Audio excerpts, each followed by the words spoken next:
The National Museum of Alexandria, which was formerly a palace, served as the meeting place for the realities and middle-class hierarchy of Alexandria.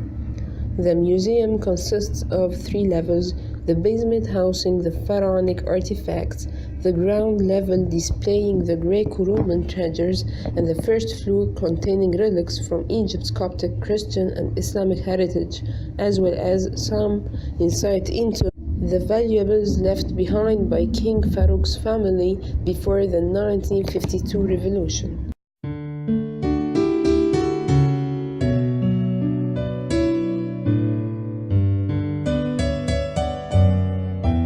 The building is an Italian-style mansion built in 1928 by Asad Basili Pasha, a wealthy merchant. Can easily be recognized. It currently has 1,800 artifacts.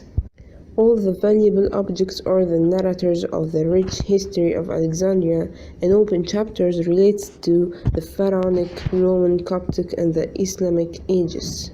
The Alexandria National Museum covers a total area of 3,480 square meters and is built with 4 spacious floors. The museum is surrounded by a beautiful garden full of shady trees and flowering plants.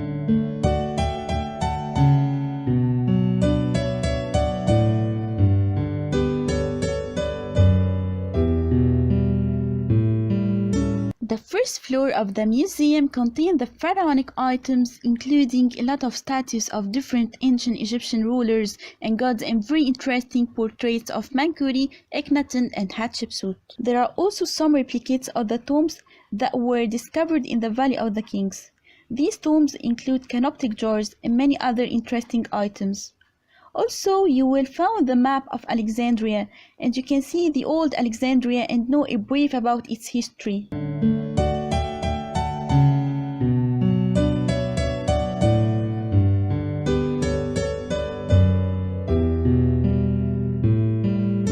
After the victory of Alexander the Macedonian over the Persians, who were the greatest force in the Battle of Assos 332 before century, he intended to return to Egypt. On the road to the Mediterranean coast, a strategic location called Rakotis in ancient Egyptian writing, Rakotis in Greek, attracted the attention of Alexander. This site exists in front of Pharos Island, which is 1 kilometer far from it. Pharos Island used to occupy great importance for the Greeks before the arrival of Alexander, since it was mentioned in the epics of Homerus.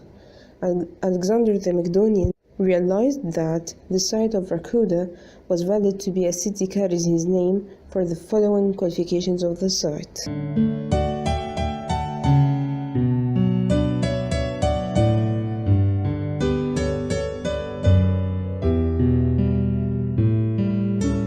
Access of fresh water from the Nile through its Canopian branch. Presence of forests about a mile facing the site that could be connected to it. Pharos Island is considered as a defense line front for the city.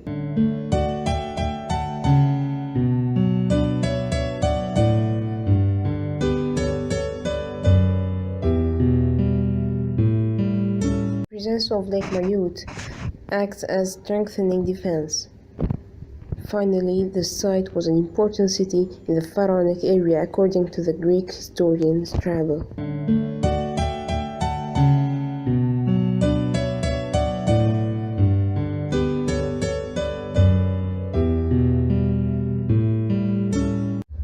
These advantages convinced Alexander of the necessity of constructing a city on this site, bearing his name and immortalizing his memory throughout the ages. A port city serving international trade in the area. Alexander commissioned the famous engineer Xenocrates to lay out plans for the new city. The plan of the city took the hippodamic chessboard pattern.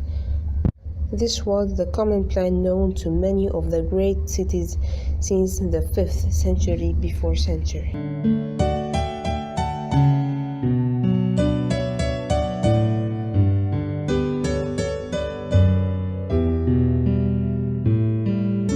Alexander's city was divided into 5 districts, which each carries the first letter of these 5 words in Greek, established by Alexander the King son of the god.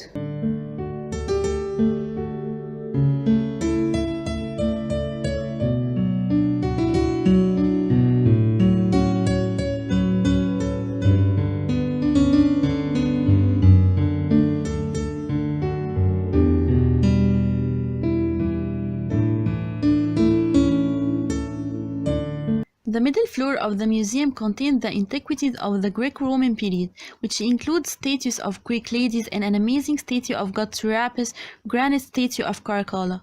There are also some scientific studies that were made in the Greco-Roman period concerning the human body. The last floor of the museum displays the items that belonged to the Coptic and Islamic civilizations, which reflects how prosperous were these two periods. The collection includes 162 Islamic coins, candle holders, and many other stuff.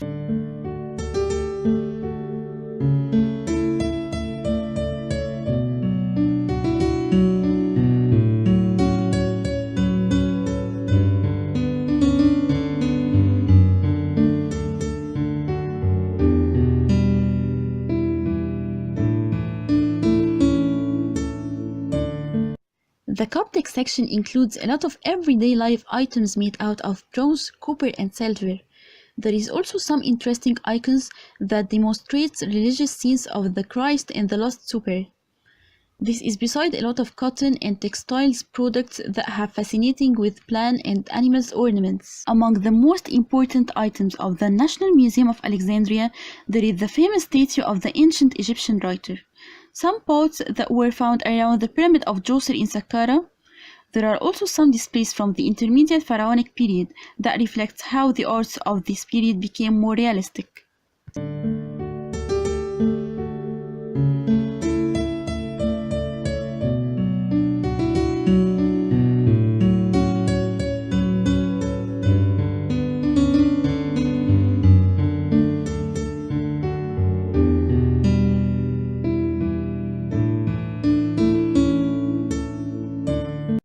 Afterwards, there is the section of the family of Muhammad Ali that includes a lot of jewelry made out of silver and gold that belong to the royal family.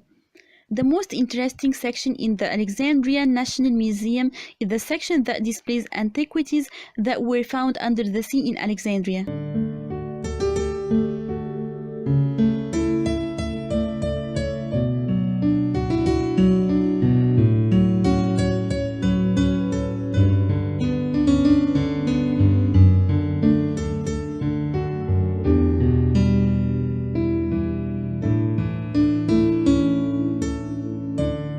The museum also displays live pictures of how these items were pulled out of the sea.